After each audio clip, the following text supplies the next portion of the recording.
Starting, all attendees are in listen-only mode.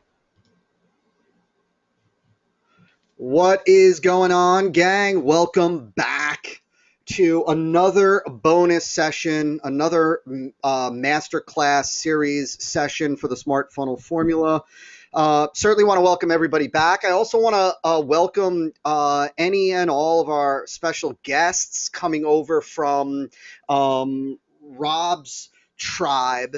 This is one of those bonus sessions that I know I've been looking forward to. I know many of you have emailed asking about when this bonus session was going to happen. And so I'm super psyched that it's here. As most of you, if not all of you, know, tonight is with Rob Jones. And Rob is the creator, the founder, the guy behind Dynamic VSL, one of what I believe is just the most exciting kind of tools, marketing tools to come our way in a long time. And so what I talked to Rob about doing for tonight is to do a couple of things. One, of course, I want to give you guys and gals the opportunity to get all of your questions answered as it relates to using, maximizing, and benefiting from your Dynamic VSL license. And I've also asked Rob to share kind of the foundations of getting started with and using and benefiting from Dynamic VSL. So kind of the basics of getting up and running. And then I asked Rob if he would take some time to share with you guys and gals, how to maximize the tool and some of the advanced ways that he's used the tool, that he's seen the tool used, and so a little bit of that is for selfish reasons, right? I want to understand the more advanced ways to maximize it ourselves as we're getting ready to release a Dynamic VSL. And so get excited, get something to write with. You are going to want to take some notes. If you do have questions, you can go ahead and at any point you can type them into the question area of the GoToWebinar box. And at the end of the training, we're definitely going to come back and take some time to make sure that all of your questions get answered. Yes, this is being recorded for all of the Smart Funnel Formula folks. This will be inside your training portal within the next 24 hours tops. I'll see if I can actually have this put in there for you within just a handful of hours after we are done.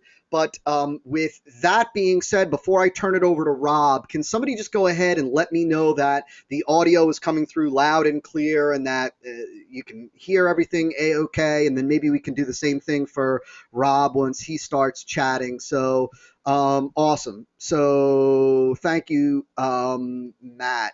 Very cool. And Chris, you are very welcome, buddy. This is some exciting stuff, what we're doing and testing and rolling with. And so this is just kind of this is another level. And so without further ado, Rob, are you there? I am. Hey, man. How you doing? I'm doing great, man. Well, welcome. And like I said before we got started, dude, I so appreciate you taking time out to be here. And I'm going to switch presenters to you so that they are all yours, and then I'm going to put myself on mute and learn from you, man. So here you go. The screen should now be under your control. Okay, cool. And I don't think I can see the questions. Do you need to change something so I can see the questions too? Yeah, let me see. While you can get rolling, and I'll see if I can turn the questions on for you, which I'm sure I'll be able to figure out, man. So let me see. Let me actually see if I can do that right now. Hang on one second. Let's see if I can. Let's see if this works. Can you see the questions now? All right. I can see them now. Okay, perfect. Your voice disappeared. Oh, there it goes. It came back. Okay. Cool. Okay. All right. So everybody, you can hear my voice, see my screen, and all that. Just type yes into the question box just to make sure, and we'll get rolling. Oh, okay. So Chris already said yes. We can see Rob's screen in here. Okay, and there's a few more yeses. Cool. So I'll go ahead and close the question box, and we'll peek at that as we go. So title of tonight's training session is Dynamic VSL Beginner and Advanced Methods, and like Todd said, He wanted me to show you some of the fundamentals, some of the basics, and on into some more advanced strategies. So I've put together this mind map, and we're just going to run through it. And it's going to start off kind of simple, and we'll lay some of the foundations, and then we'll get into more and more advanced stuff as we go. And hopefully we'll give you some inspiration, some ideas, and some tools and strategies that you can use to get rolling with your dynamic VSLs and really knock them out of the park. Okay, so before we get started with the actual dynamic VSL, I want to go through a formula that I call 5 steps to sell anything, and it's very basic. It's based on Dan Kennedy's problem, agitate, solve, with the slight twist that I added a few extra steps. And so when I'm going through a sales letter or through an email promotion or through anything where I'm trying to sell something, I go through these 5 steps. The first step is a hook. You want to use something to grab their attention, get them interested. Sometimes it might blend in with step 2, which is the problem. Sometimes the hook will, grab their attention, and then you'll lead into the problem. Then you want to agitate the problem, twist the knife a little bit, and then you want to present them with some sort of aha moment that leads to the solution, which is your product. And I think these are all really important. If you just do problem, agitate, solve, that's pretty powerful. But when you throw in the aha moment, where they have this big light bulb moment that they realize that the problem is so much bigger than they realize, or that they realize that there's a solution to this problem that they've never thought of before, that aha moment just sets you up nicely to present your product as a solution. And this is kind of the formula I'm going to refer back to as I go through these steps. So let me close that down. And first things first, I want to run through the tools at your disposal with Dynamic VSL. Just do a quick review. We've added a few features. I'm just going to talk about the features that are currently active. We still have additional features that we're working on that we'll be adding. But for now, I'm just going to focus on the features that you can use right now. And as we add features in the future, we can do additional trainings. So I want to start off with your intro video option. So as you know, a dynamic VSL oftentimes will start with an intro video. Let me hop on over here to the interface. So you would put in your intro video URL, and then you would start adding questions. And after each question, you would have answers. And from the answers, you could show them another video, and then you could add another question afterwards. So it would go, video. It might go video, question, video, and you split people into different segments. I want to show you some different options that you can use here, and we'll talk about strategies in a minute. I just want to show you what you can do. So it doesn't necessarily have to be, let me just show you some examples. So we might have intro, well, I'll just say video, question, video, question, video. That's one example of a flow. Well, we've changed it now. We've added some features, so you actually don't have to include these videos at any point. So like if you go into the interface and you leave the URL empty, it won't show a video. It'll jump straight to the next question. So now you can do it like video, question, video. So you don't necessarily have to create a video between the questions, and you'll see why this is what you can do with this as we get into some of the strategies. And these are the basics. Also, what we've done is we've made it so if you leave out the URL for the intro video, it will just show a question. So when they land on the page, they will see a question. So it'll be, you could do question, video. Up to 5 questions, of course. It could be 1 question, it could be 5 questions, or anywhere in between. Okay, so those are some of the intro video options I wanted to just show you real quick that you might not be aware of. The question options, I think we kind of covered, those were both covered there.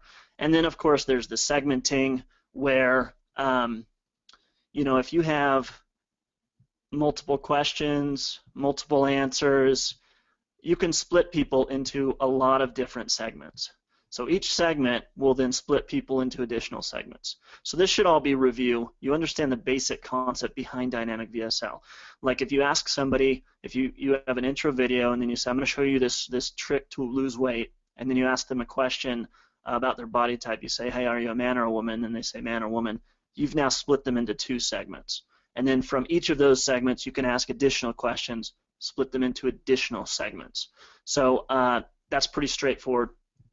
And then we also have the tracking and analytics that we have implemented a few weeks ago. Shortly after you joined, we implemented them.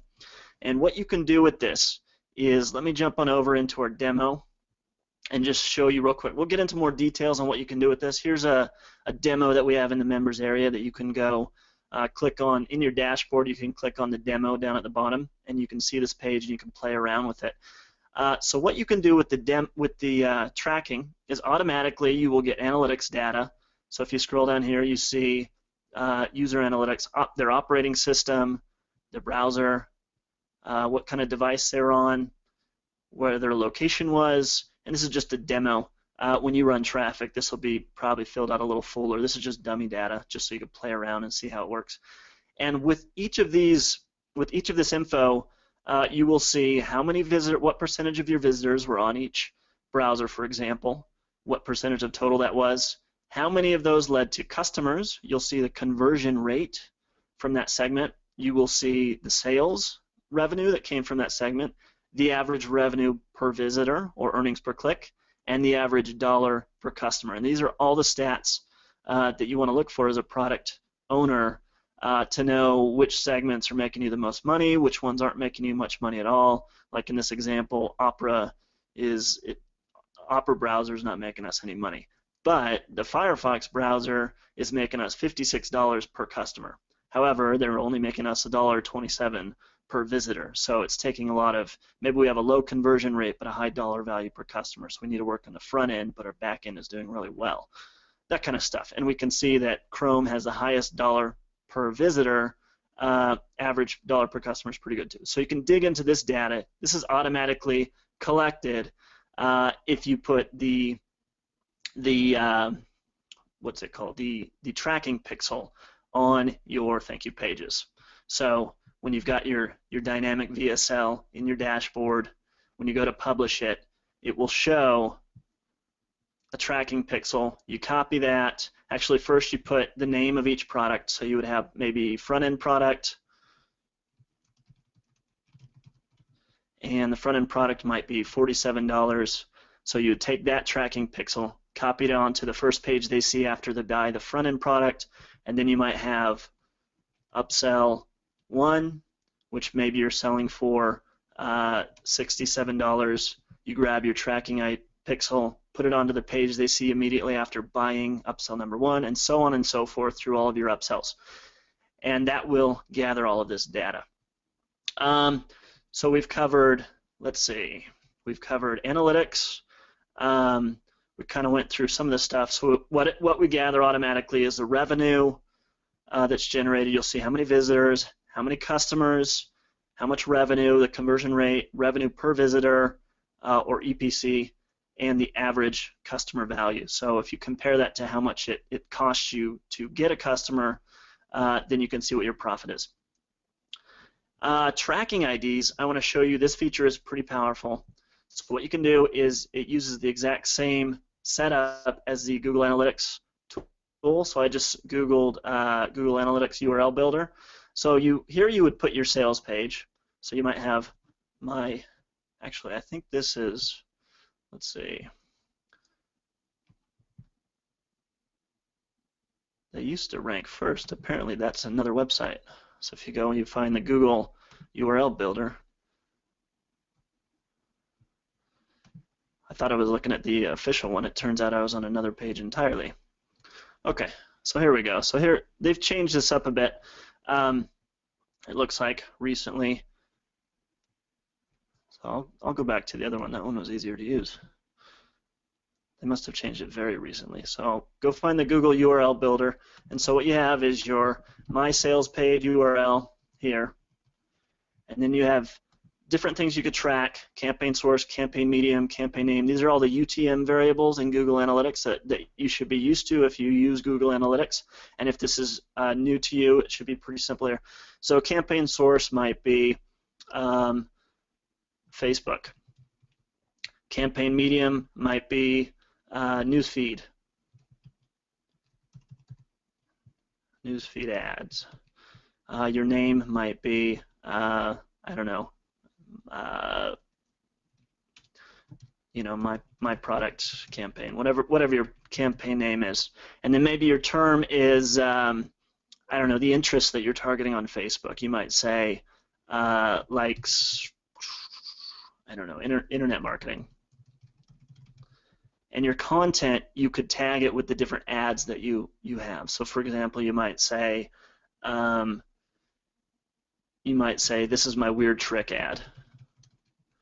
And then you grab your URL, which has all these UTM variables. It's just UTM medium equals newsfeed ads. This just generates a URL for you. So if you use these variables in your sales page URL, it will track all of this stuff, send people to that campaign URL, and then when you get into your drill down analytics, you can scroll down and see all of these. So we've got term, we've got men 50 to 65 who like golf magazine, men 25 to 49 who like TaylorMade golf. So these are for the terms. We put interests in here from Facebook. And you can see the revenue generated from each of these, and then if you want, you can drill down and you could say, okay, well, let's compare these. Let's go down to the bottom here, look at these tracking IDs and see which ones made me the most money. Men 25 to 49 who like TaylorMade golf, $5.69 per visitor. Men 50 to 65 who like TaylorMade golf, $7.18 per visitor. Men 50 to 65 who like golf magazine, for some reason they didn't convert as well. So we might go up to the top and say, let's start drilling down into this. Men 50 to 65 who like TaylorMade golf.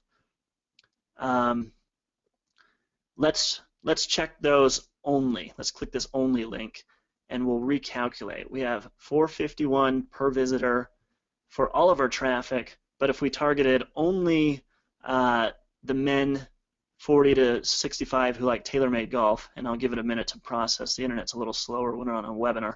Now we're up to $7.18 per visitor. And then we can go and look into what they answered for their questions and which answers led to the most revenue and the highest dollar value per customer. So it might be guys which would you like to improve most, longer drives or more control? And you could see that maybe that most people chose more control. Again, this is just a totally fictitious example, so I wouldn't base any of your marketing on this, but you could see how it works. So in this case, our data, it shows the people who chose more control had a higher dollar per customer, and in reality, it's probably the people that want longer drives that would buy more. But you can dig into the data, and you can see from your segments who bought what, who converted at what level, and you can really dig into this and just start clicking these here. Okay, so that's a feature, and we'll get into what you can do with this feature a little further on. So those are some of the features that you can use right now. And let me hop over to the questions, just make sure there's no questions so far. Chris says, Rob, could you speak up a bit? Is my voice loud enough for everybody? And I'll give you a minute to answer.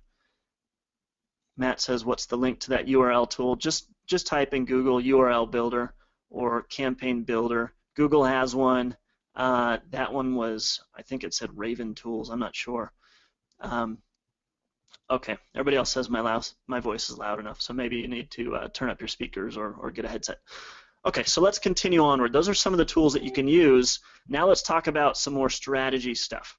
So I'm going to start off with hooks and openers. So how you can actually entice people to watch your dynamic VSL, answer the questions, give you the data that you want, and help you to custom tailor your message to them.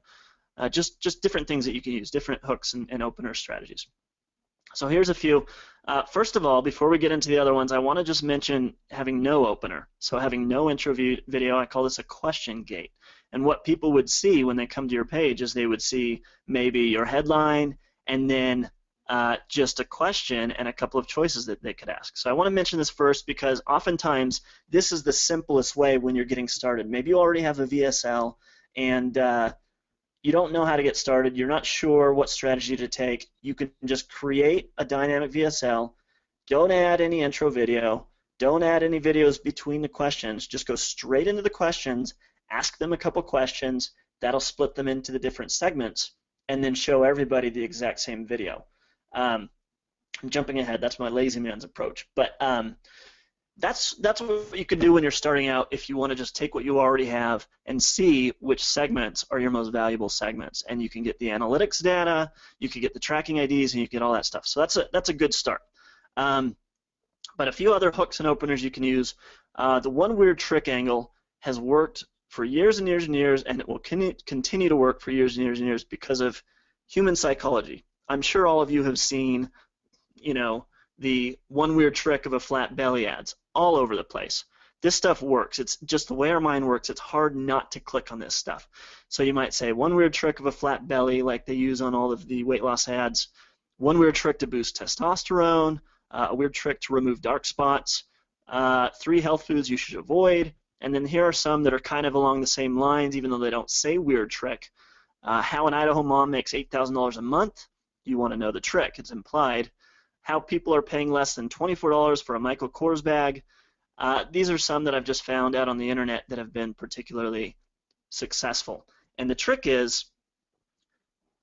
weird trick is, in your intro video, you want to imply that there's some sort of custom reason. Like for example, the example that I give out a lot is the weird trick angle for weight loss, where you say, you know, here's one weird trick to lose weight fast that may work if you have the right body type.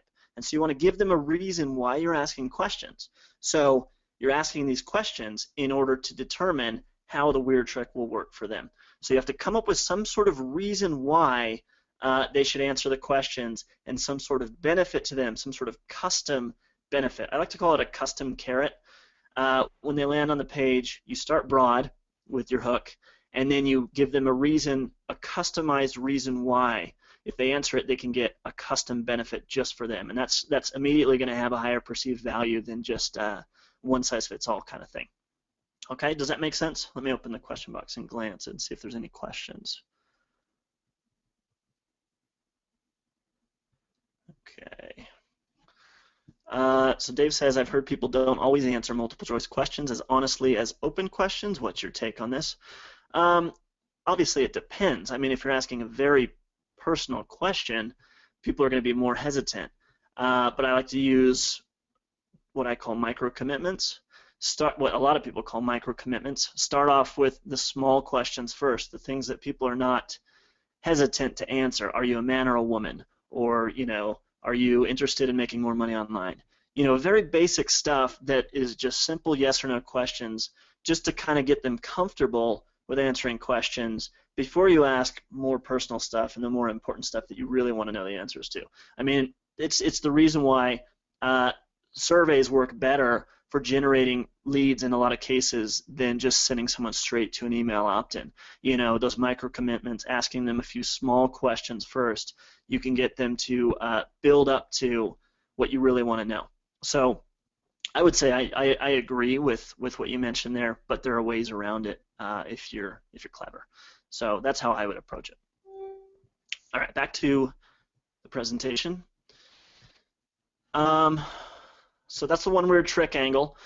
The online diagnosis tool is pretty powerful depending on your niche. It's great for health niches. Here's some obvious ones, some desperate niches. Find out now if you have herpes. Okay, somebody who would see that would obviously be very worried, and they would be very motivated to answer the questions to find out if they have a problem. Can your diabetes be reversed? This is a pretty powerful motivating factor. If somebody has diabetes, they're in a state of they have a big problem that they are faced with daily, and when you ask them a question like, can your diabetes be reversed, and then you start asking them questions to help determine, well, they're going to want to answer honestly to find out the answer to this burning question. are you making these dating mistakes? If somebody is just really struggling, getting shot down, and you come to them with this online diagnosis tool that maybe you're making mistakes that are preventing you from having the success that you need, well, they're going to be a lot more motivated to answer your questions, and then you can use that information to help present a custom pitch at the end of your dynamic VSO. And if you guys have any questions with this as we go, just plug them into the question box. Every few minutes I'm glancing over and I can answer questions. So the online diagnosis tool, does that make sense? Does that give you a few ideas of how you could kind of just type yes if that makes sense, or if that's kind of giving you some ideas of things that you can use in your niche. Dave says great tool. Cool, got a few yeses. Awesome. So continuing onward, the next opener that I like to use I call the burning question. So answer the burning question. Typically when somebody comes to a page, they're going to have, they may have several questions in their mind, but there's going to be one big burning question that they really want the answer to. And really all you need to do with this strategy is repeat the question back to them. So, is my husband cheating? And then you take them through a series of questions to find out. You know, does he come home late at night? I don't know. Has he showered when he comes home from work? You know, stuff like that. And if they see that, they're going to be like, wow, you know, it's going to raise these questions in their mind, and then you can set them up for your sales video. It's kind of digging into the problem and sort of agitating that problem, giving them that aha moment, which sets them up nicely to present them with your solution, which is whatever your product is that helps them with that. Will the 1,000-calorie diet work for me? Should I use paid traffic in my business? This kind of stuff. You can ask them the questions. Let me hop over to question box. It looks like a lot more people have said yes, great ideas. Nikolai says, totally, I was just looking for this all over recently. Awesome. So that's the burning question strategy. Sorry, each time I hop back and forth from GoToWebinar questions to the presentation, it makes a funny error, like weird Mac noise. So if that noise is bothering you, I apologize. Custom report. This is powerful. You can offer somebody a free custom report.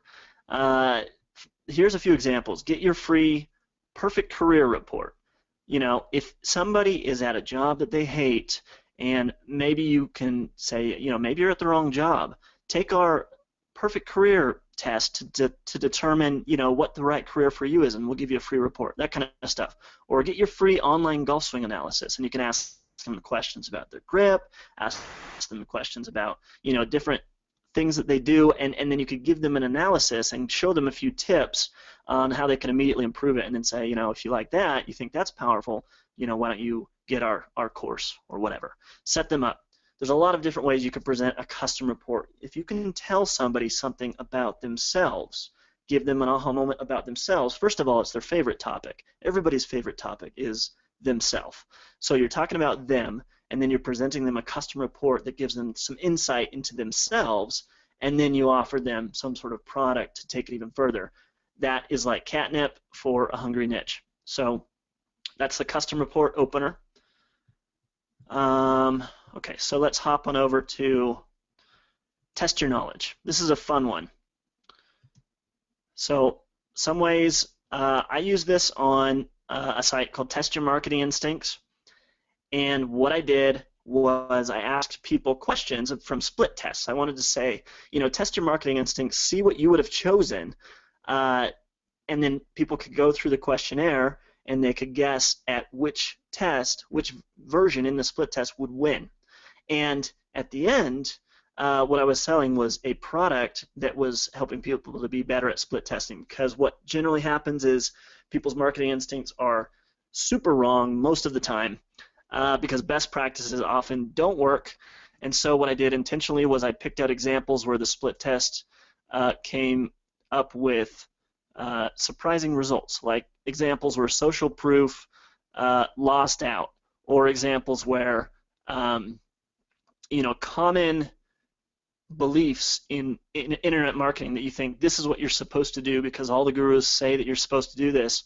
I showed them examples where it didn't actually work, and of course they chose the wrong answers, and then at the end when they saw that the results were all wrong, then I could say, you know, the funny thing is most people don't even realize that they're doing split testing wrong, and I used it to tee up a split testing information course, and it was very successful.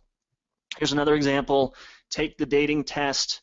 Again, you can help, see if somebody's testing their knowledge can help point out flaws in their knowledge and help to twist that knife, reveal problems they didn't even know they had, and it will leave people receptive to a solution. And obviously your product can provide that solution. Continuing onward, quizzes are very powerful. So I'm sure you've seen plenty of these. There are viral quizzes on Facebook, on social media. What kind of blank are you? What kind of weightlifter are you? What kind of internet marketer are you? Find out what kind of, these, I'm sure you've seen tons of these. Like, I'm sure anybody could name some examples if they're on Facebook for any amount of time. Here's another example. Unsure how your date went? Take the will he call quiz. So imagine that a woman has gone out on a date. She's feeling insecure, of course. The guy hasn't called yet. She's not sure if it went well.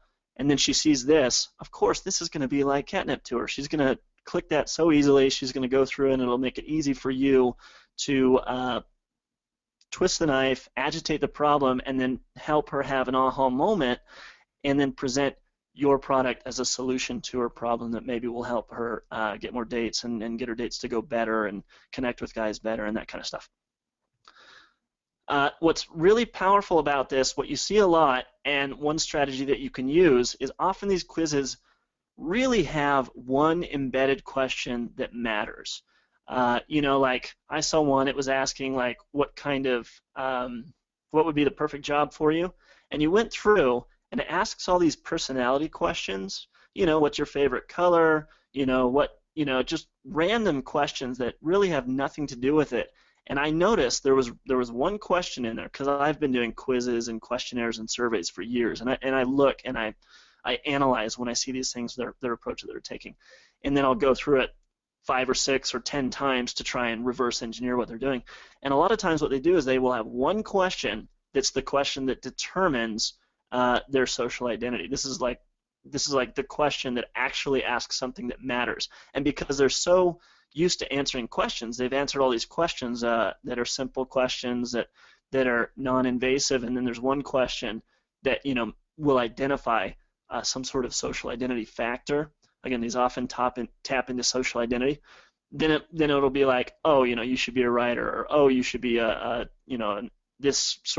you should be an engineer, or you should be, based on one question. And so it's kind of a sneaky way to find out. I got the question earlier in the webinar. I think it was, who was it, David or Nicola? I can't remember who. Was it Chris? I think Chris asked me what you do if you have a question that you want people to answer honestly. Well, you get people in the habit of answering questions, and then you just sneak it in there. So you could ask them a bunch of questions that are sort of non-invasive questions, and then ask them one question that is like your money question. And if you get them just feeling comfortable answering your questions, you could get that information from them, and then you'll be able to use that when you get to the point where you want to give them a customized sales video at the end. Okay. Dave asks, what if they do well on the knowledge test? Well, that's a good question too. You could still give them a pitch, but you would generally you would frame your questions in a way so that people will answer them the way that you want them to answer them. And you can experiment with this, but you might also say, okay, you're doing really well at this, so you would actually benefit from our advanced training that's also included in this product. So there's always a way to spin it. If they do really well, then you can congratulate them and you can play to their ego and use that to help you persuade them to buy your product. Oh, you're very advanced, so you will definitely be able to take the advanced strategies that we have in our advanced module and run with them to do so much better than everybody else, or something like that. So there's always some kind of way that you can use it from a persuasion standpoint. All right, so that's quizzes. So does anybody have any questions about the hooks and openers before I move on to the next section? Let me see. I think I answered everybody's. I'll give it just a second. Great ideas. I see a lot of yeses from the last question I asked. Okay, cool. Is this making sense so far? Am I moving at a good pace? Let me know, or should I slow down or speed up a little bit? Is this all making sense? Are you awake? Excellent. Good pace. Okay, cool. Awesome. So let's continue onward. All right, so that was hooks and openers. So let's jump into types of questions.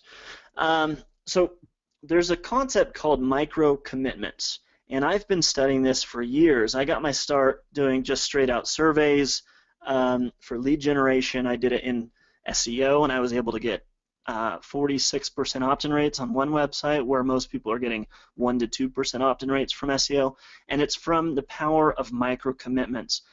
Slowly building up that commitment level before you ask somebody for something that they would normally resist you on. Like if you go straight to a website and they say, hey, give me your email address, and you would say, no, I mean, I don't even know you. Why? Like, you would be more hesitant these days because everybody wants to ask you for stuff than if you start off by giving them something.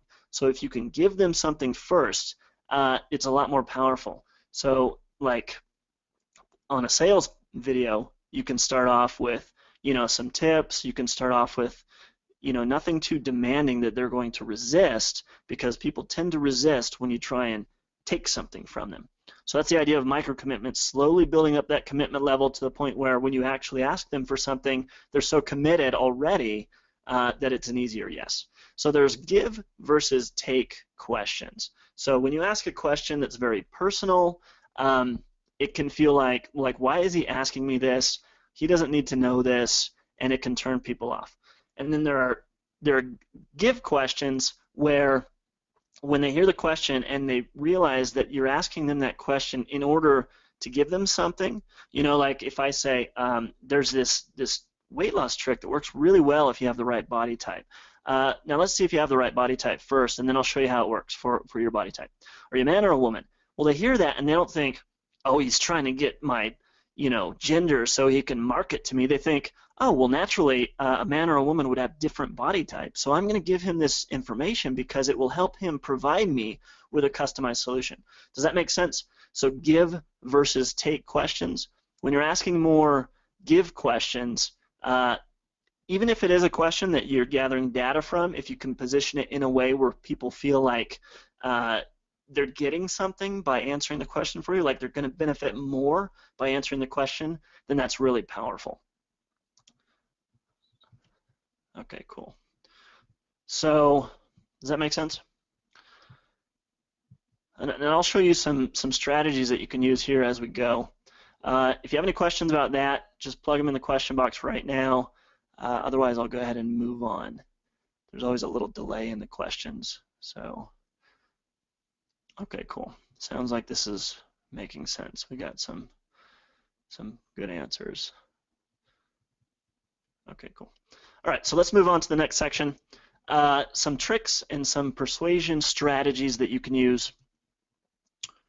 So there's a little bit of overlap in some of these. So I already talked about the custom report.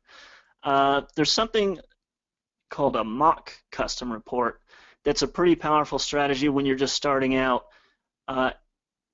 Depending on how you position something, people will, like how you pre-sell something, people will come to it with their own preconceived notions that will sort of influence how they view it. So if I say, I'm going to show you a conversion trick that will really help your affiliate marketing, come check it out, and they click on over, they're going to think of it through the lens of affiliate marketing.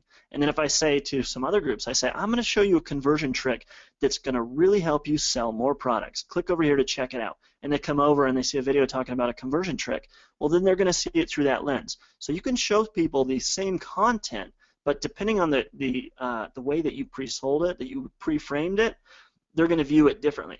So when you're first starting out, especially if you're wanting to save time, you're wanting to get your dynamic VSL up and running, but you don't necessarily have the time and the bandwidth to create a bunch of custom videos yet, well, you can present it in a way that they're getting a custom report, but you can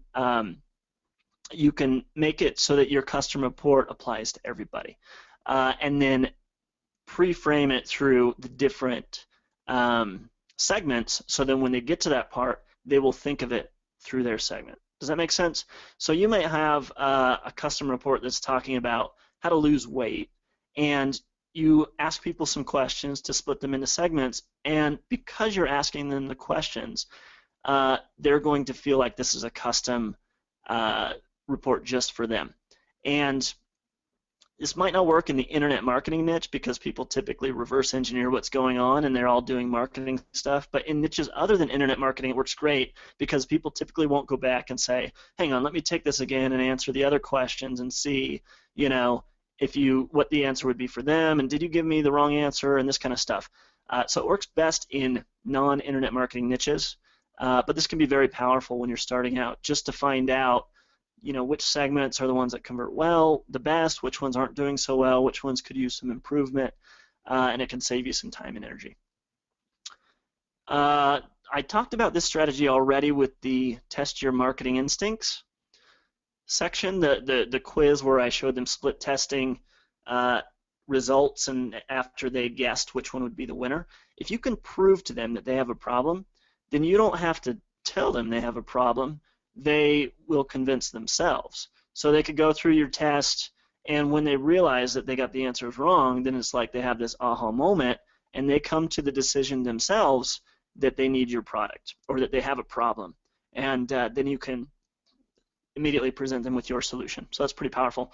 There's a concept called criteria in NLP. NLP is, are you guys familiar with NLP, neuro-linguistic programming? Just type yes or no in the question box. I'm sure most people have heard of it. Okay, we got sure, yes, yes. Okay. So criteria is, let me just open this up. I have a definition. So criteria is the values or standards people use to make decisions. So you will have a criteria for why you really buy something. There will be what you tell people, and then there will be the real reason behind why you bought something. So you might buy a new car because you might say, oh, well, it has better gas mileage, and that's important and it's practical. But if it's like a sports car and you're 45 years old and you were just replacing your old car, the real reason might be because you're having a midlife crisis and you want to seem more attractive to women, to prove your youth and virility. Okay, so if you can figure out what the real criteria is behind why people make the decisions they make or why they want to buy, and you speak to that criteria, it's far more powerful. So the way that you do this, the way that you find out what really motivates people, is you ask them a series of questions. It's often referred to as the why behind the why. So you might ask them, why do you want to be a successful marketer? And they might say, oh, well, I want to make more money. But it may not be about money. And you could say, well, why is it important to you to make more money? And they may say, oh, well, it'll give me more time, I'm busy right now, and you might say, well, why do you need more time? And it's like, well, I feel guilty because I don't spend time with my family. And that may be the real reason why they want to buy your product. So if you talk about that in your sales video, instead of like talking about making money, you talk about, making money so you'll have more time to spend with your family, so you don't have to feel guilty about working so much, that kind of stuff. That is going to be multitudes more powerful than talking about the surface level stuff. So that's what I mean by going deeper. So the way to find out this information, the best way to find out this information is not by guessing, it's by research. So the simplest way to do research, of course, is just to go to internet forums, to go to comment threads, find an article where somebody talks about something controversial, and see what people post, or go to a forum where people have a problem and they're just sitting there talking about their problem, and they will reveal to you the real reasons why they do what they're doing. They'll be very honest if you go to the right places. Or what you can do is you can actually interview customers, and you can go through this process, and you can ask them over the phone. You could say, well, why did you buy the product? And then you say, why is it important to you to do this?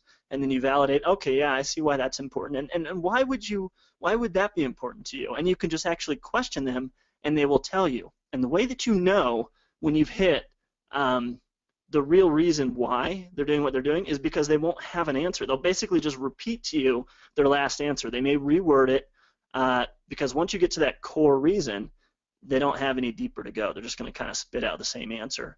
You know, the guy might say, oh, well, you know, because my family is important to me. And, you know, it basically just regurgitate his last answer. And that's when you know you've really gotten to the core reason. So if you can figure this out, it takes a little bit more work. It's kind of an advanced strategy, but it's extremely powerful. Does that make sense? Okay, we got a lot of, okay, these are all a lot of yeses. So Dave says, are the criteria questions open or multiple choice? Everything in your dynamic VSL is multiple choice. But in order to find out what the answers are to put in there, like if you don't put the right answers in there that people typically, the typical powerful motivations that actually motivate people, it's not going to be that great. Like, I mean, you can guess at it and you can just put some answers in there that you think are the criteria that people use to buy, and then you could just look at your drilled in analytics and see which ones are working. Like if you find one question is not, you know, one answer is not leading to any sales, you can remove that and stick another one in. So you could do it just through trial and error, but I recommend you do it through research, and that's gonna uncover such huge gold mines that are going to be a lot more difficult to find if you just go about it by guessing. So does that make sense, Dave? Nikolai says, so like using the power of 5 whys. I'm not familiar with that, but yeah, it sounds like a similar kind of concept. And any recommendations on NLP reading, related reading, people's motivations? Off the top of my head, I'm not really sure exactly. I don't have a specific recommendation. I'm not like an NLP super guru or anything, so I'm not really sure. But yeah, I do read a lot of the classic advertising and copywriting books. But I know Harlan Kilstein has a course called NLP Copywriting, but I don't know if it's for sale. Yeah, just do the research and figure out where the really powerful criteria is in your niche, the most common ones, and stick them in there. And that's how you'll be able to uncover the gold. All right, so let's move on to yes ladders. A lot of people have probably heard these. When you see speakers on stage, they'll say, you know, are you having a good time? Yes, yes, or yes. They'll use that phrase, which is kind of silly. But it works. So the idea, and there's been a lot of studies into this, to where asking people questions, getting them building compliance, getting them to give you small yeses and build up, result in much bigger, desired results, whether it's sales or some other, opt-ins or something else. For example, they did a study where 20 people on the beach, they would go down and they would put down their towel and their radio and their umbrella or whatever, and then they would lean over to the person next to them and say, can you watch this for a second while I run to the bathroom? And the people would say yes. And then they'd run to the bathroom, and then they'd have like a guy planted who would run over there to steal the stuff. And they did this 20 times without asking them and 20 times with asking them. And without asking them, it was something like 4 out of 10 people tried to stop them or made some sort of effort. Whereas when they asked them, 19 out of 20 people like kind of chased them and yelled at them and were like, what are you doing? No, that's so-and-so's. They actually made an effort. So just this small compliance, this small asking them for compliance caused a big change. So the idea is you start with a small yes. You start with something little that they're not going to resist, and then you start building compliance slowly. Slowly build up to the big yes, which is, buy my product, that kind of stuff. So here's an example. So there's a lot of these products out there right now for men where they will send you clothes. They'll send you fashionable clothes each month. It's like a monthly membership. So you might say, men, do you like to dress fashionably? Yes or no, and then they click yes. If they click no, obviously they're not in your demographic. That's fine. Do you find shopping for clothes tedious and boring? Well, yeah, of course. I'm a guy. Well, what if I told you there was a way to get fashionable clothes at a discount quickly and easily without spending hours shopping? Would that interest you? Yeah, of course. And then you can lead them into, well, would you like to try a 1-month risk-free trial to our men's fashion box delivery service? And at that point, they're going to be far more receptive to buying your product than if you just said, hey, why don't you try a 1-month risk-free trial to buy our monthly delivery service? They're going to be less receptive. So that's the idea behind the yes ladders. This is a pretty simple psychological technique that, if you do it the right way, can really bump your conversion rates. Does that make sense? Let me hop on over and catch up here. Dave says, I recommend Successful NLP for the Results You Want by Jeremy Lazarus. So there's a recommendation for an NLP book or course that Dave recommends, Nikolai. All right, so moving onward. So there's a concept, has anybody heard of something called gaslighting? Just type yes or no in the question box. This is a pretty powerful concept. And it's used typically, like it's usually used for in bad ways by con men and cult leaders and stuff like that, but you don't necessarily have to use it for bad. You can use it for good, and we use it naturally. Just as people, we use this technique without even realizing it.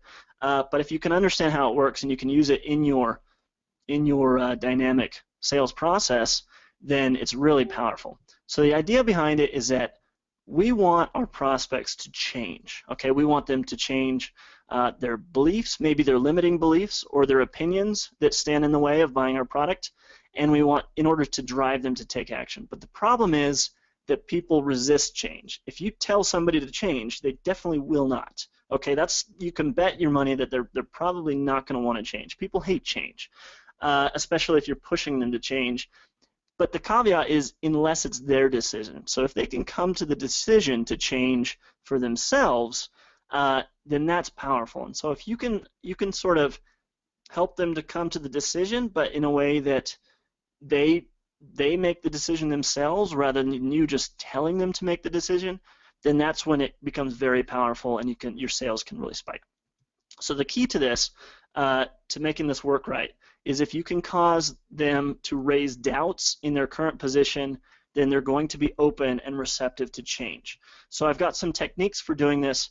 I already explained one technique, which was the test your marketing instincts version that I used, where we went through some questions about the split tests, and they were going to guess the answers, and then their own test results, they basically proved to themselves that they had a problem. So they may think that they have great marketing instincts. They may think that they don't need a split testing course. They may think that they don't need to split test. But by going through a test, they can prove to themselves that they actually do need it. And it will cause them to raise doubts in their previous beliefs, and it will leave them open and receptive to taking action and purchasing your course. Okay, so does that make sense? Let me hop on over here. Okay, so Henrik is saying, could you drop the mind map as a download? Yeah, I could email it over too. We could figure that out probably. Okay, so here's a few things that you could do. You can just ask them questions about what they believe. So you can just repeatedly ask them questions. You might, for example, let's say you're hanging out with your buddy, and I don't know, you're like, let me see if I can think of an example off the top of my head. You might say, well, shoot, I can't think of an example, but you ask him, like, maybe what the best such and such is, and he says, oh, it's this one, and then you say, really, like, is that really the best one? He's like, yeah, it's the best one. You're like, well, I mean, you rephrase it and ask him the same question again, and then he will raise doubts in his own mind. Like, if you can position it a little bit differently, ask him the same question again, then he may be like, well, yeah, I think so. So it's this natural tendency where if you repeatedly ask somebody the same question, but in a little slightly different way, so this is good, not necessarily, like if you take someone through a dynamic VSL, you don't want to just ask them the question 3 times in a row. You might split it up with videos, and you might show them some additional information, and then after showing them that information, you might then ask them the question again, but worded in a little bit different way, but where they start to question themselves, and then maybe you go through some more, another video that goes through some more information and shows them some examples and stuff, and then they start to question it more, and then you ask them, and by that time when they're starting to doubt it, well, that's when they've become more receptive to an alternate point of view, and you can present them with, well, here's this situation where maybe this isn't the case, and this is why maybe you need this other product to help you with your problem that maybe you didn't even realize you had. Okay, and so that opens them up. So that's one way. You can point out something that they're unaware of. Okay, maybe use some sort of news or some, like if they do this a lot in the health niche, where they will point out something that people aren't even aware of. Oh, did you know that women are, that leptin is the hormone that causes weight loss, and that women are 3 times more receptive, or 3 times less receptive to leptin as men, so it's 3 times harder. Well, suddenly that you've pointed out something they weren't even aware of. They do this in the Venus Factor sales videos, number one product on ClickBank right now. And then it's like, oh, well, shoot, I didn't even realize this. And it opens them up to be more receptive to what you have to tell them and offer them. You can allude to the mysterious. For example, if you go to your doctor and you've got a mole and you say, I'd like to get this mole removed, and then your doctor takes a look at it and he's like, well, that could be cancer. And suddenly your mind is going to be racing. You're going to say, oh, shoot, what does that mean? What is it? Am I going to die? Is it going to spread? Do I have to get surgery? What sort of risk am I in? Suddenly, you are totally open to what the doctor has to tell you, as he is the authority figure. So you can allude to something that's mysterious to them. You can reveal secrets that they didn't know that will cause them to question their position or their beliefs, and help them become more receptive to what you have to tell them. And you can reveal unknown social proof. And this is powerful because you may have information about them that you can use to give them social proof from people who are like them. So you may say, you may find out that it's a man, certain age, who believes a certain thing and comes from a certain background or something, and you say, well, did you know that people like you are actually, this has been happening to them, and show them some facts. Suddenly they're going to be more receptive to what you have to say next. Okay, and so you can use that to help encourage them to buy your product, help persuade them and influence them to buy your product. Does that make sense? So let me hop on over here. So if you want more information on gaslighting, if you can find it, there's a really cool book out there by Blair Warren, an ebook called The Forbidden Keys to Persuasion. I don't know if it's available, but if you can find it, then that's an awesome book. So Nikolai says the last part is unclear about revealing social proof. I'll show that to you in just a minute. I have another section where I'm going to talk about that, and I think it may become a little bit more clear. So, okay, cool. All right, so let's continue onward to the next section, which is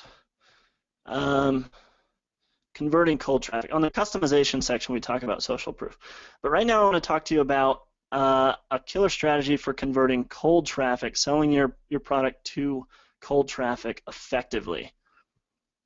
And most people have difficulty selling to cold traffic effectively. Okay. So what you want to do to start out, so we've already talked about how people resist change and how they resist, I'm sure you know that people resist just blatant selling. And I always think about, in my head, I always think about Homer Simpson, where he has that little scream that he does, like if he sees something that freaks him out, he's like, ah! And then he's also got his other version of Homer Simpson where he has like the thinking face, and he's like, that just might work. I imagine these two Homer Simpsons when I'm comparing my approach. I don't want to get that gut reaction of, oh, you're trying to sell me something, turn around and run away. I want to get the interest, and I want to build up to it slowly using micro commitments. So a lot of people will try to use hype to sell stuff to cold traffic, and it doesn't work so well because people are so conditioned to avoid that, to resist that. And so what works even better is starting off with something very small and specific. Okay, and I'm sure you've seen lots of examples of this out there. Like, for example, on the weight loss, it might be, 3 foods that could be causing you to gain weight or something. Something small and specific that has a broad appeal. You want to avoid resistance, and you want to build up slowly to the point you're trying to make. Okay, you don't want to jump right in there and say, hey, you should buy a product that does this and this and this, or supplement or this.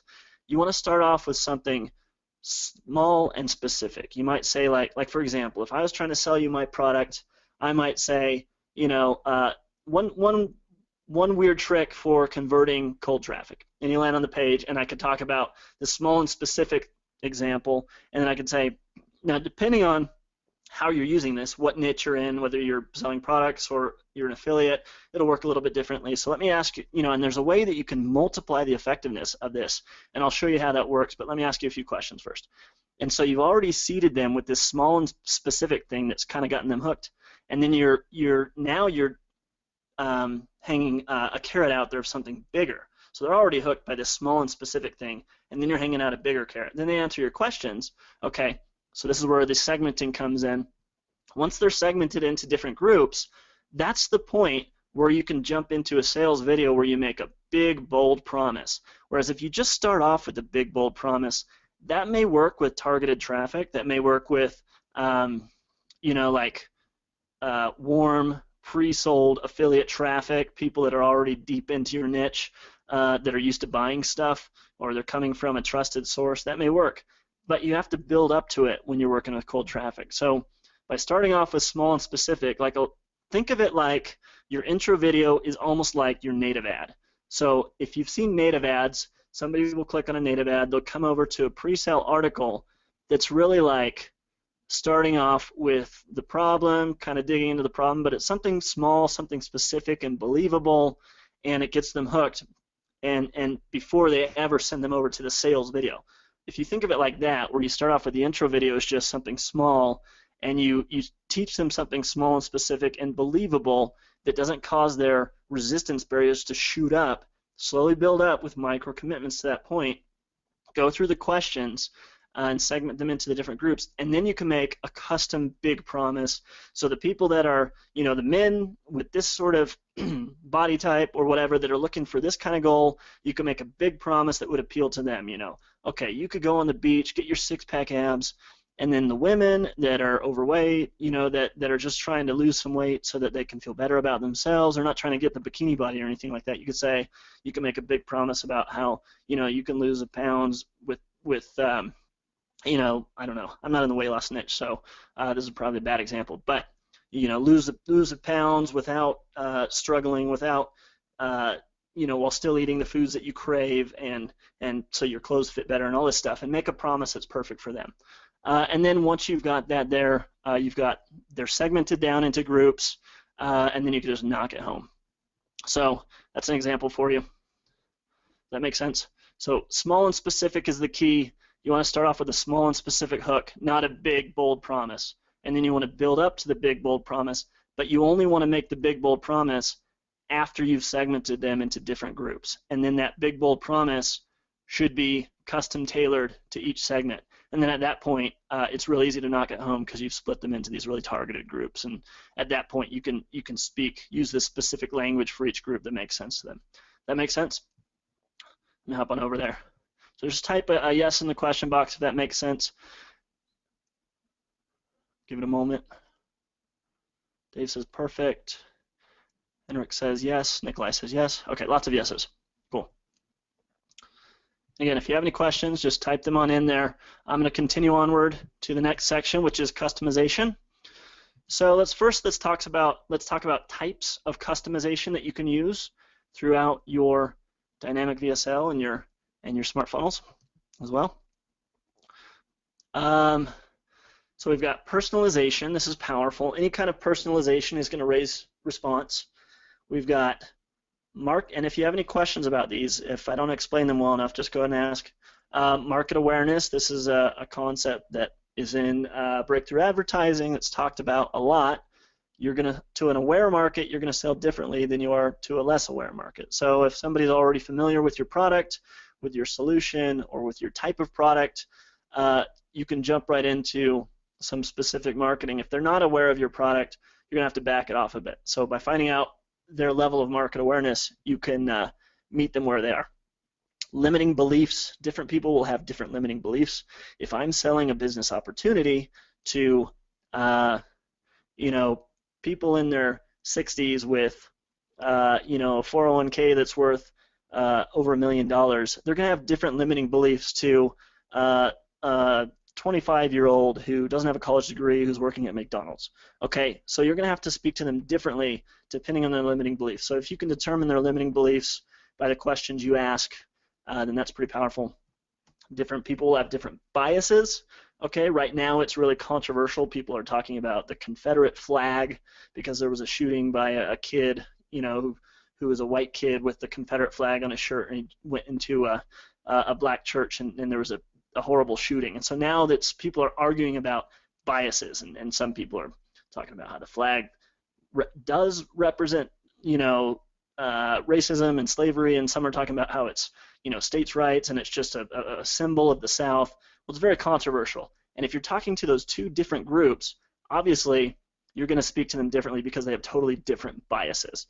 I don't know what you would be selling to that particular group. That's an example. Maybe like if you're selling a product to people who are gun rights is another one. People who are really pro-gun are going to have different biases than people who are really anti-gun. So if you could figure out what their biases are, you can work that into your copy and trigger the right emotions that are going to help them to help them down the path you want to take them down. Goals, hopes, and dreams.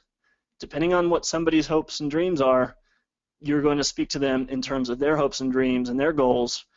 You can align with those. Some people have really big dreams. Some people have really small dreams. This falls into limiting beliefs as well.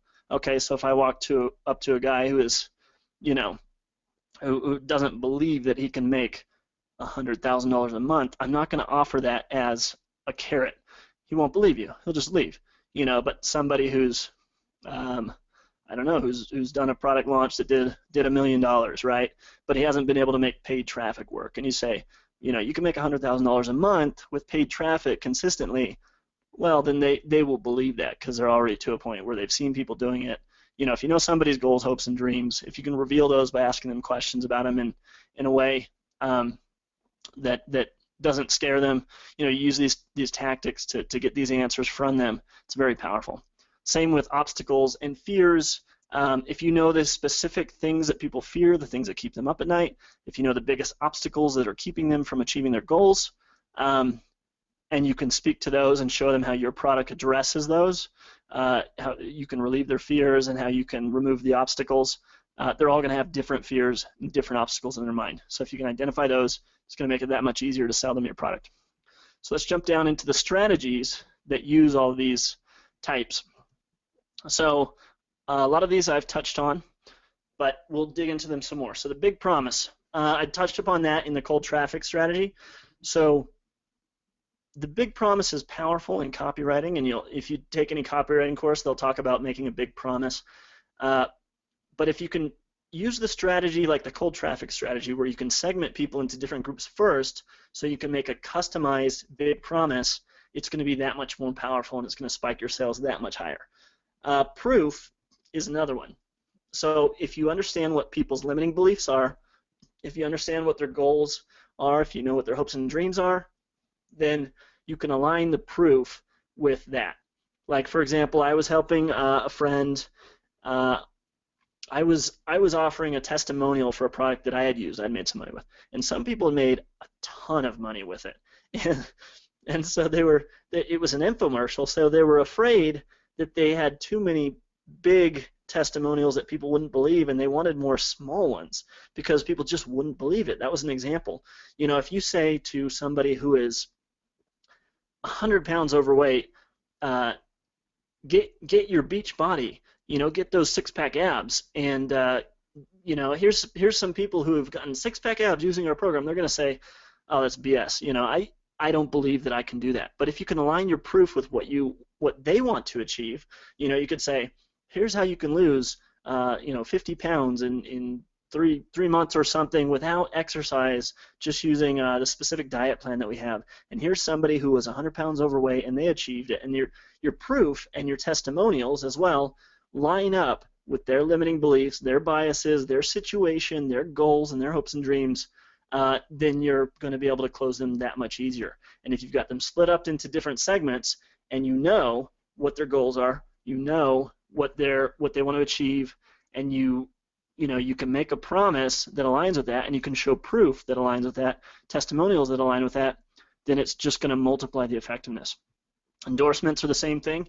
Endorsements are of course different from testimonials. This is like a trusted figure in your niche is endorsing it. Somebody that's well known. Well, somebody who's well known to one group may not be well known to another group. So you're all internet marketers, and I say, well, Todd Brown endorses this. Of course, you're going to say, awesome, I want to use it. But if Joe Schmo endorses it, who you have never heard of, it won't mean much to you. But another group, maybe it's another group of people who they know this other guy and they trust him, then he endorses it. Well, that's pretty powerful for that group. So if you can ask people, questions about their background, their belief system, their situation, and determine which endorsement would work best, then you can just give them the most powerful one. Same with social proof. So we tend to want to do the same thing as people like us. Okay, we're far more likely to buy something if everybody who's similar to us is buying it. So social proof is really only powerful if the group that you're looking at is similar to you. Like if somebody goes, 500 Nazis bought this product and they all said it was amazing, I would say I'm definitely not going to buy that product. You know what I mean? So like, if it's like, look at all these people who are just like you who bought it, then that's powerful social proof. So what you can do is, the more that you know about somebody, the more you can tailor the social proof to them, and then it becomes just so much more effective. It becomes exponentially more effective. Bonuses are another thing. So this is great for objections. Okay, so what I like to do is I'll come up with a handful of bonuses for a product. You sell your product, and then at the end you start talking about the bonuses that they get, and maybe you have like 3 bonuses. Well, maybe there's a couple of common objections that arise when you're selling your product. I don't have enough time, or I don't know if this will work for me. I'm just starting out. I don't understand the tech stuff, or it's too expensive, or something like that. Well, depending on the segment, one objection may stand out from the others. And your bonuses, you can create bonuses that just address objections. I think of bonuses as just objection handlers. Like for example, a bonus for somebody buying dynamic VSL might be, an objection might be, well, I don't know how to create video. I've never created a video before. And so I have a training module in there that shows people how to create a video for less than $20, even if they have zero technical know-how. And so that bonus, when I talk about that bonus, it can squash that objection. Whereas if somebody was in a segment where they're more technical, and that's not something that they're really scared of, I don't need to spend any time focusing on that bonus. Even though they'll get the bonus, it could just be an unannounced bonus for that group. And for them, maybe it's like, I don't know about converting cold traffic, and then maybe I have that strategy in there about converting cold traffic, and I say, you'll also get the bonus of my cold traffic conversion strategy, when you sign up at no additional charge. And they'll say, okay, that's an awesome bonus, and so it will squash that objection. So bonuses are great if you can offer custom bonuses. So what I like to do is I generally like to offer a couple of bonuses and then some unannounced bonuses. And so what I'll do on this is the unannounced bonus will be just whichever one wasn't the most relevant, and the bonuses that I'll really hit hard in the sales video are whichever one is the most targeted to them. Okay, so does that make sense? Let me hop on over here, see if there's any questions. Do you have any questions so far? Is this making sense to you? Do you have is this kind of sparking some ideas of how you could use this? We're at about 75 minutes. So we'll probably go for another 15 minutes or so, and then we can jump into questions if there's any questions that we haven't answered. So lots of yeses. Carrie says, excellent content, Rob. Dave says, this is so powerful. Awesome. Thank you, guys. I'm glad you're enjoying it. Gerald says, you've done your research. Thank you. All right, so let's continue onward. And I want to jump into optimization. So this, we're getting a little bit more advanced. This is the drill down analytics, using the built-in analytics and tracking to really amp up the results. So optimization is really where you start making the most money in most campaigns. So let me hop on over here and let me just review real quick what we can do. So we can find the most important data for each segment, for the different segments, whether it's the analytics data for each of those segments, whether it's the tracking IDs, or whether it's the actual questions that you ask and figuring out which segment converts the best and makes you the most money.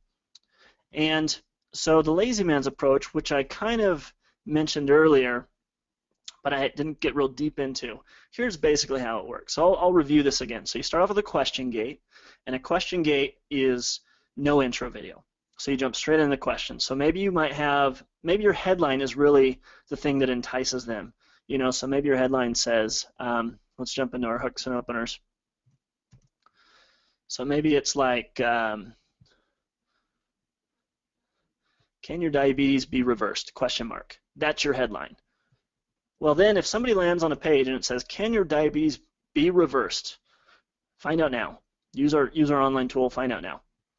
You know, and it's, you know, you've got the Diabetes Research Institute.org or something. They land on this page and they're like, oh, let me check this out, you know, and well, they'll jump straight into the questions. And so you've got them segmented into different groups. You don't really have to change anything about your VSL if you've already got a VSL. And then once they've gone through the questions, you can show the exact same VSL to everyone. So everyone lands on your page, they answer the questions, they don't even think twice about it, then they jump into the VSL and they watch the VSL, and then you can track everything and base your decisions on that data. And you don't spend any time working on this stuff until after you gather the data.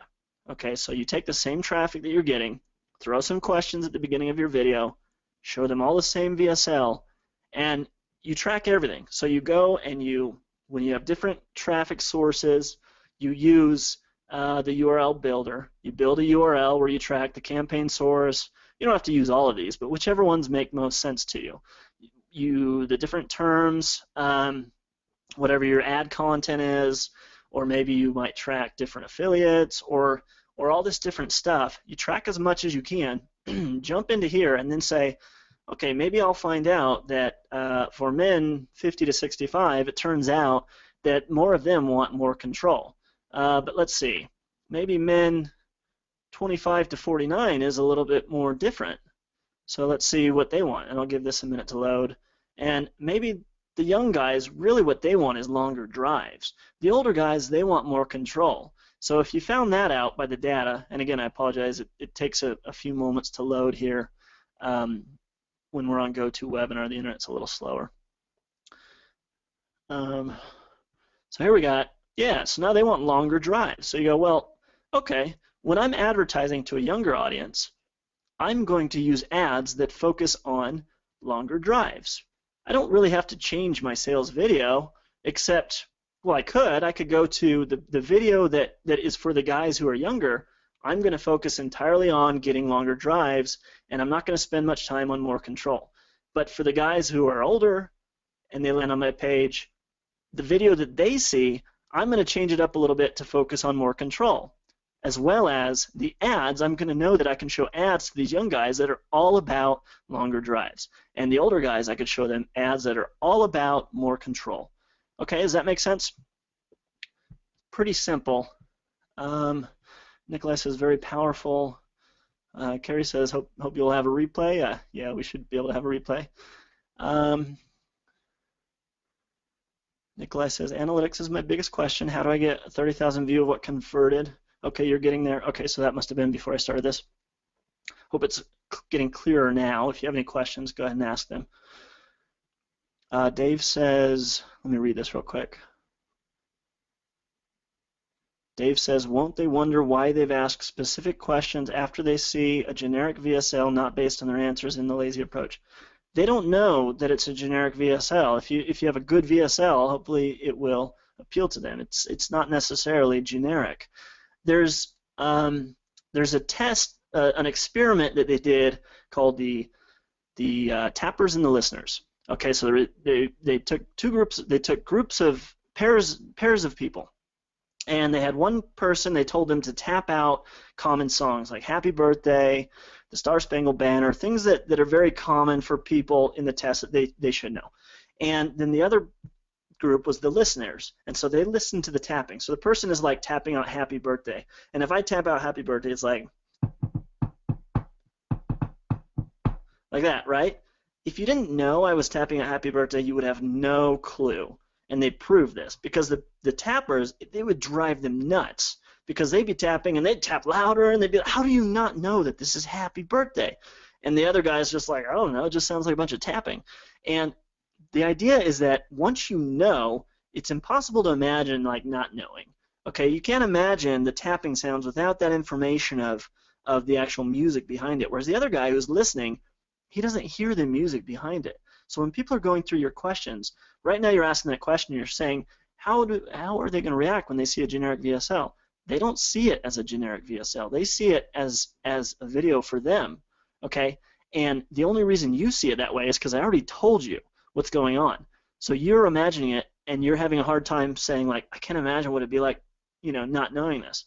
But if you'd gone through that process and you had no idea what was going on, to you it would not seem generic. It would seem like they just asked me these questions and now they're giving me this presentation and it's talking about my problem, and it's very powerful. So I wouldn't worry so much about that, because from a psychological standpoint, it just works. Okay, and for the small handful of people that figure it out, if you've got it, hopefully you've got a good sales pitch that'll still work, but you're not going to convert everybody. But for the most of the people out there, it's going to work perfectly. Okay, so hopefully that makes sense. Let me see here. So Nikolai asks, can I use third-party surveying to tie everything here, i.e. custom done quiz or survey gizmo, before they're leading them into the VSL to still get the same analytics? Yeah, sure. I mean, you can if you want to segment your traffic ahead of time, like you want to say, I'm going to send them through a survey and then I'm going to send them through a dynamic VSL, you can use combinations of stuff. Like for example, if I'm selling a product to internet marketers who are intermediate marketers and they've already bought a bunch of courses and they're familiar with all this stuff, and I'm also selling it to complete newbies, you know, and ahead of time I put them through a different survey and I split them into different groups. I could do that and then send them over to the dynamic VSL, and if I wanted to, I could even send over to the dynamic VSL with tracking IDs. You know, I might use a tracking ID over here that says survey result number 1 or survey result number 2 or something, and so I can pass that data along to dynamic VSL.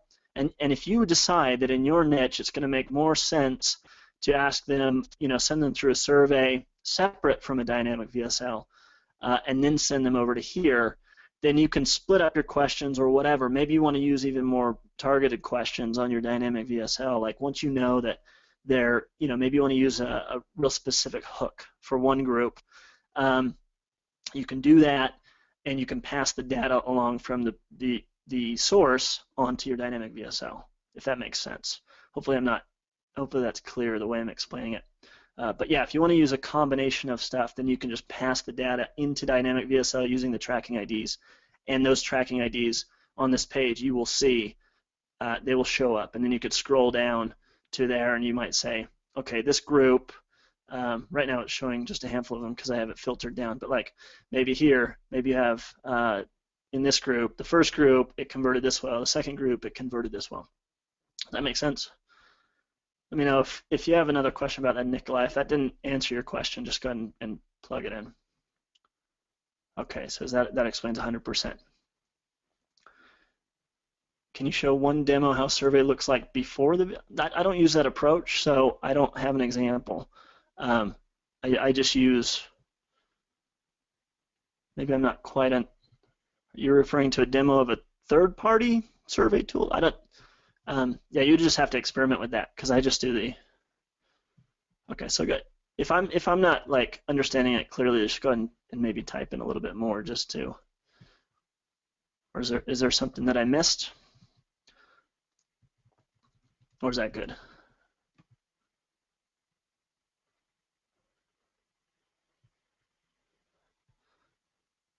I'll check back and see if you typed another answer in just a minute. Daniel says, will there be a video tutorial on the analytics? Absolutely. I'm going to be adding that on.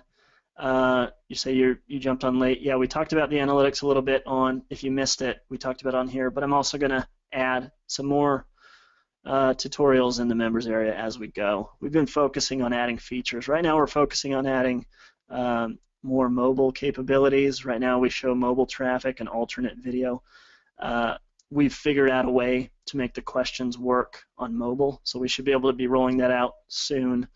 We're going to be adding lead generation, where you can have opt-in forms embedded in your video. We're going to be adding multi-language support. We have a whole list of features we're going to be adding, but I didn't want to jump into them too much on this webinar. I wanted to focus on the stuff that's currently already working, that's already functional. So Dave says, do you use segmentation to route people to specific Tripwire products to warm them up for a bigger core offer? You can definitely do that. One of the features that we're going to be adding that's on the list is custom reveals. Like, so where you have, typically you might have a button reveal at a certain point in your video. And so right now what we do is just a standard sort of JavaScript. You put a little piece of JavaScript code that everybody uses on their sales pages, and it says, you know, at minute 15, drop the buy now button. Well, we're going to add a piece of code to where the video can trigger that, and so you can have it at a specific point in your dynamic VSL where it triggers that. And we're also going to have it to where you can have different sections on the page that are revealed. So maybe you have one section for one product, one section for a different product, another section for an entirely different product. And so you want to show a different offer to different segments. That's something that's on the list to be added. I don't want to give dates on these features because we're doing them one at a time, and we want to roll them out, make sure they work perfectly before we move on to the next one. So, yeah, you can certainly sell people a Tripwire product and then warm them up to a bigger core offer for sure. The whole Ryan Dice approach, yeah, it's pretty powerful. Nikolai says the theory is 200% awesome. Just curious how it works or how customizable it is from the design standpoint, rather. Yeah, the video will fit into any design that you want. It's, you know, it's just an embedded video, so you can use it on any page, and every niche is different. So we've got all this, the tracking and the analytics, so that you can see what's working and what's not working in your niche, in your industry, your traffic sources, and it doesn't matter how many examples I show you. What really matters is your niche. So it's going to come down to taking some action and seeing the results, and then looking at the data and optimizing it, and you know, building up to that point where, you know, you can start making more money and more money and more money. That's how you do it. You optimize to make more money, and once you get to that point where your funnel's really well optimized, that's when you can scale it up really big. So yeah, I know how you feel, but yeah, it's one of those things you got to just dig in your niche and find the data out for yourself in your niche. Gerald says mobile and lead generation bonus.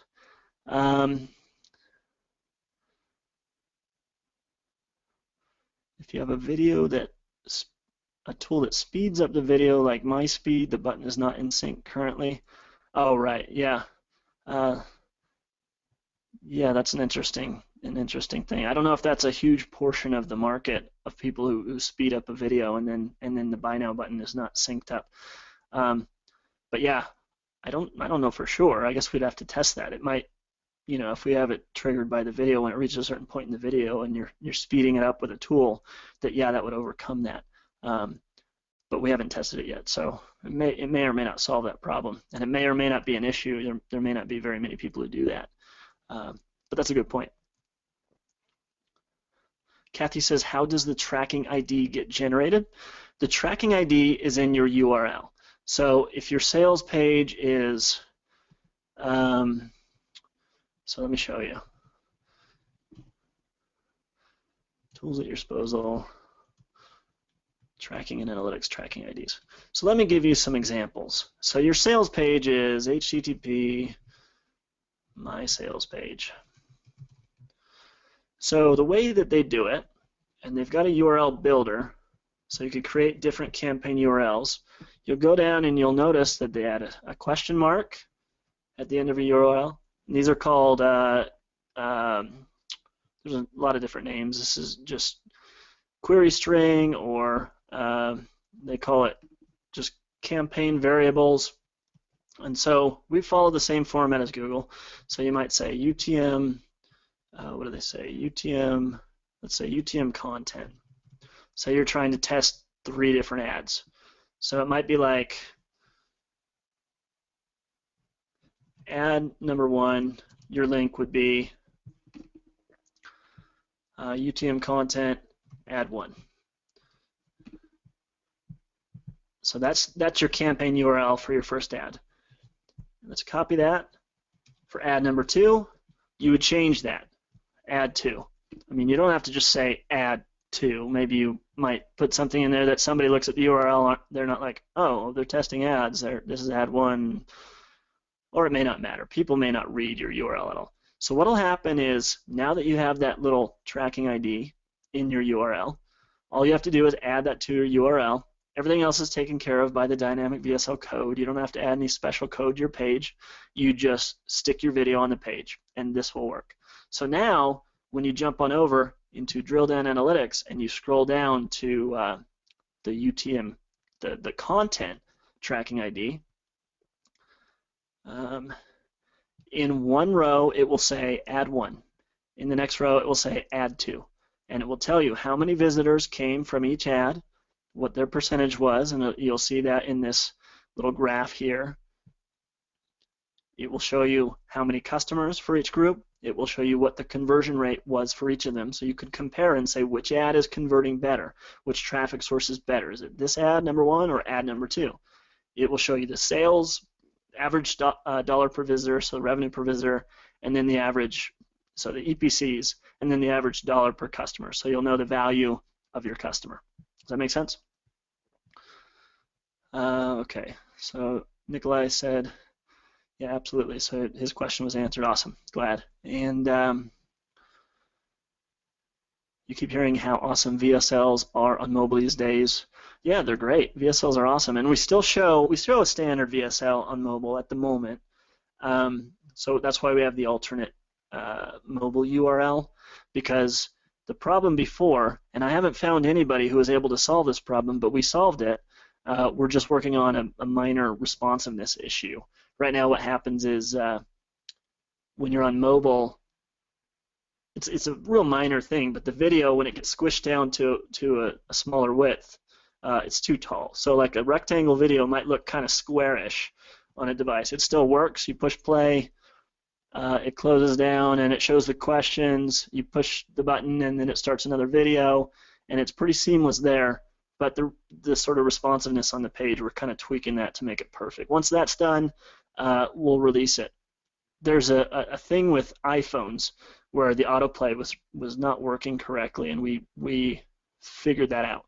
So nobody else out there, I haven't found anybody else out there that was able to make it work on mobile, and we've done it. So we'll be releasing that soon. Kathy says, what video player do you recommend we use? Well, I recommend you use Dynamic VSL. That's what it is. It's a video player. So yeah, just to clear that up, if you're not clear on that, Dynamic VSL is a video player. It's a dynamic video player, but it's a video player. So you'd put your videos into Dynamic VSL and it would play them along with the questions. Okay, so here is a long question. So give me a moment while I read through this.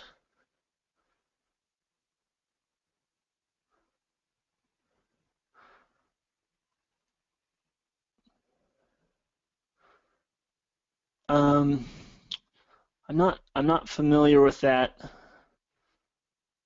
Tim, I'm not familiar with that system, so I don't really know how to answer your question. Let me see, Rob. Hey, Rob, let me see if I can, because I can see the same question. So, Tim, let me see here.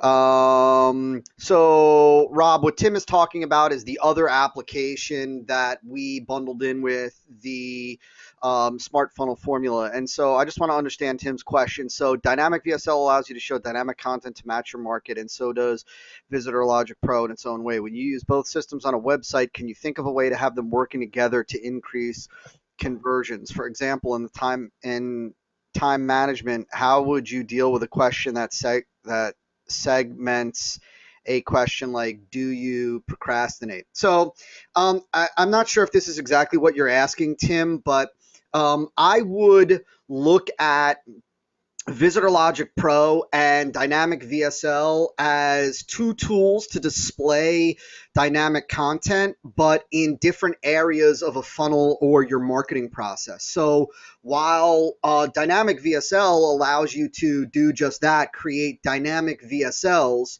which is something that Visitor Logic Pro doesn't allow you to do. What Visitor Logic Pro will allow you to do is dynamically alter the content around the video. So, for example, we talked about this throughout the Smart Funnel Formula Training Program, and last week with David and Roger, that with Visitor Logic Pro, if somebody comes to your sales page, for example, this is just an ultra simple example. If they come to your sales page with your dynamic VSL and they don't buy, you could follow them around your own site doing internal retargeting. You could adjust the sidebar on your blog based on the fact that they watched that video and didn't buy. So the way to look at it is that dynamic VSL is a tool to make your video sales letters, your videos dynamic. Visitor Logic Pro is the tool to make the rest of your content on your website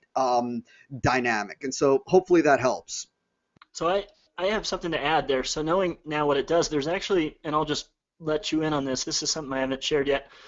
A feature that we have on our queue, our feature queue to add, is the ability to put to tag your URL with another tracking ID, sort of but it's not really a tracking ID. It's just to tell the dynamic VSL player what to do. We're going to add the ability, after we've added some of these features, to add custom intro videos. So, for example, if you have people coming from this tool and you can send them to your page, if you tag your URL with a couple of different tags, like maybe one tag is for newbies, one tag is for advanced people, or maybe one tag is for people interested in paid traffic, or one tag is for people who are interested in free traffic, or maybe one tag is for people who procrastinate and one tag is for people who don't procrastinate, then you can have your intro video show a custom intro that's tailored to them.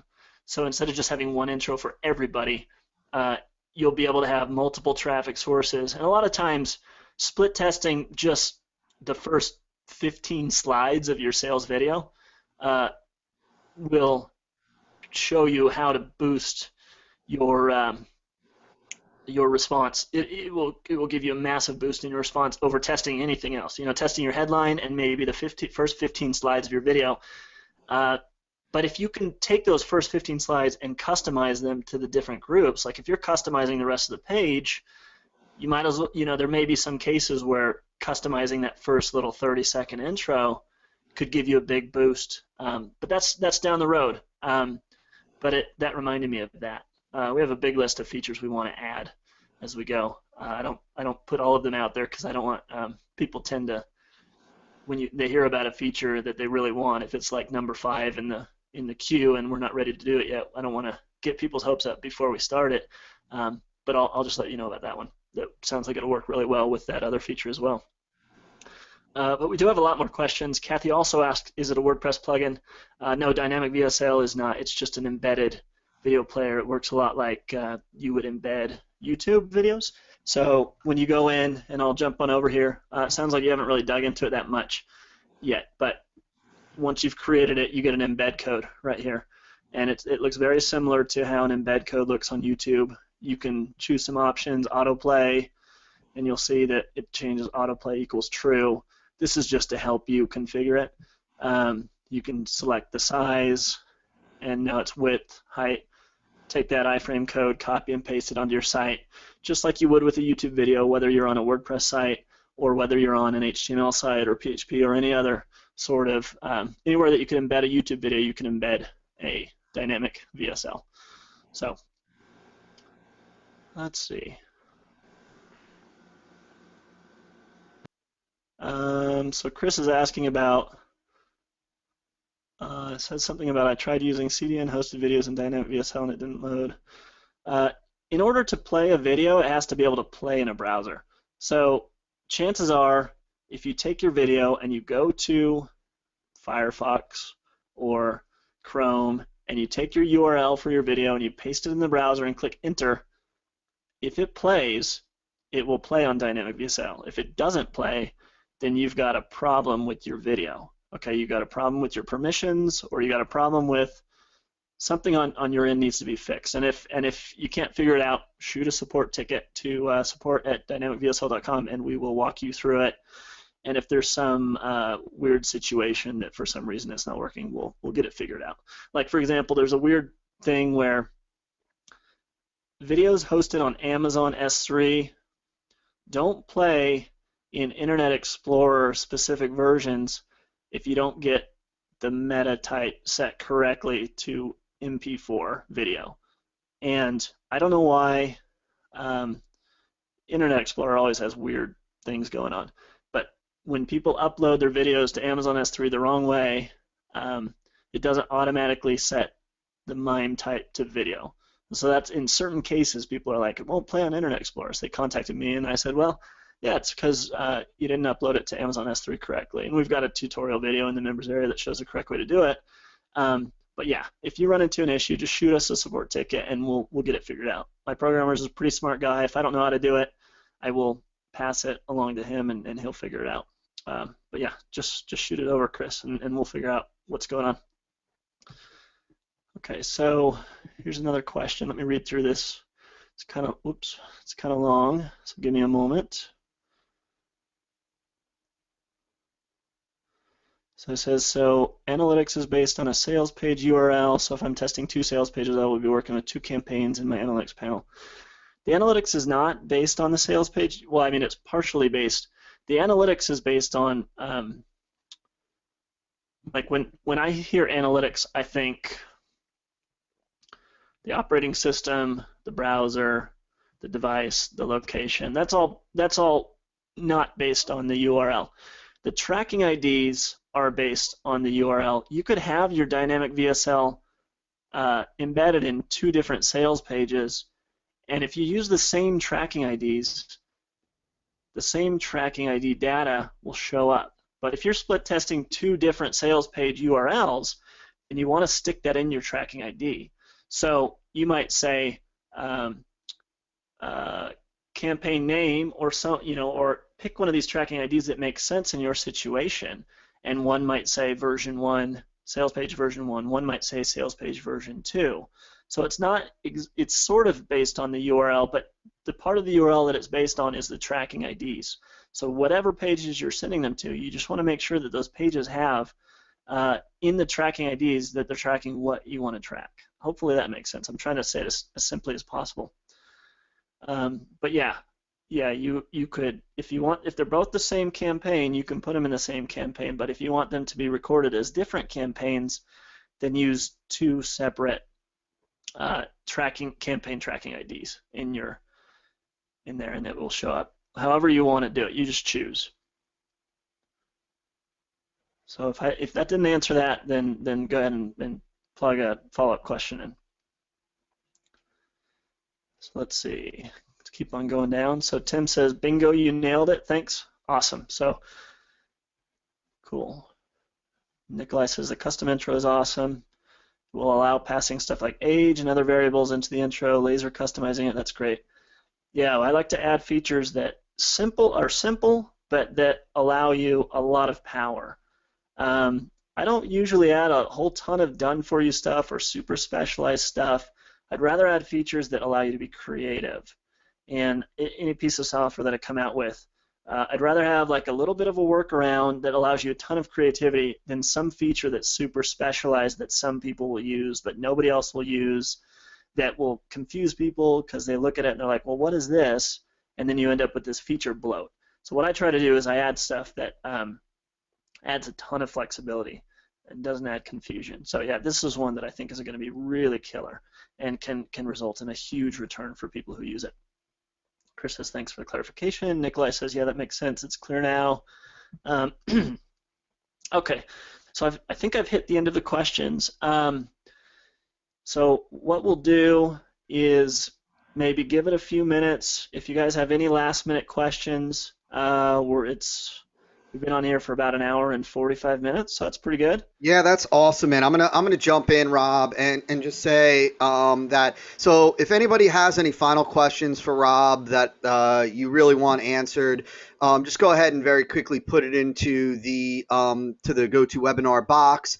I do want to, Rob, respect your time. You've gone well above and beyond what I even anticipated or expected from you, man. And so I so appreciate it. And man, I think that you gave a killer training. And even for those of you that don't have questions, what do you say? Share with Rob a little love in the GoToWebinar box and let this guy know how much you appreciate him hanging out with you guys so long, answering all of your questions, and being just cool enough to really give. And so, yeah, so Rob, if you're, I'm sure you're seeing this. So Kerry, Yeah, let's go. yeah, many thanks, Rob. Brilliant info, very much appreciated. Dave, fantastic presentation.